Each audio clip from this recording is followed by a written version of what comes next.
एक भिक्षु ने राजा को ज्ञान दिया। एक राजा था, हमेशा उदास रहता था। लाख कोशिश करने के बावजूद भी उसे शांति नहीं मिलती थी। एक बार उसके नगर में एक भिक्षु आया। भिक्षु ने ज्ञानपूर्वक उपदेश से राजा को प्रभावित किया।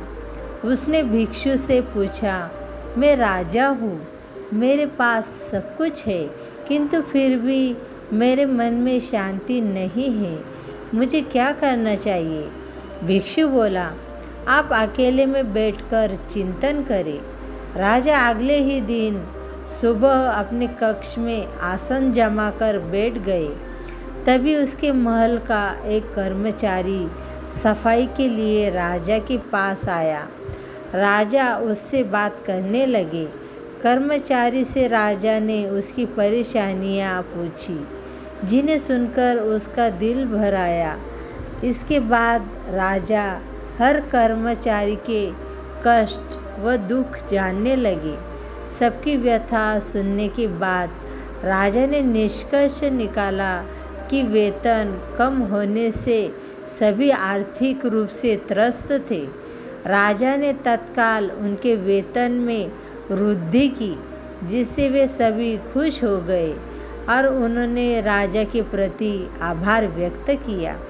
अगले ही दिन जब राजा की भिक्षु से भेंट हुई तो उसने पूछा, राजन, आपको कुछ शांति प्राप्त हुई?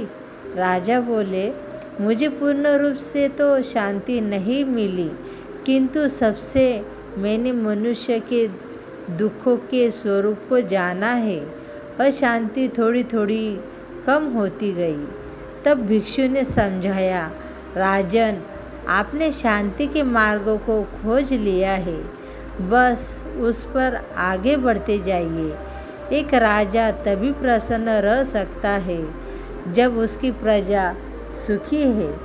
सार यह है कि मन की शांति स्वयं के सुख से अधिक दूसरों के दुख को हरकर उन्हें सुखी बनाने से मिलती है।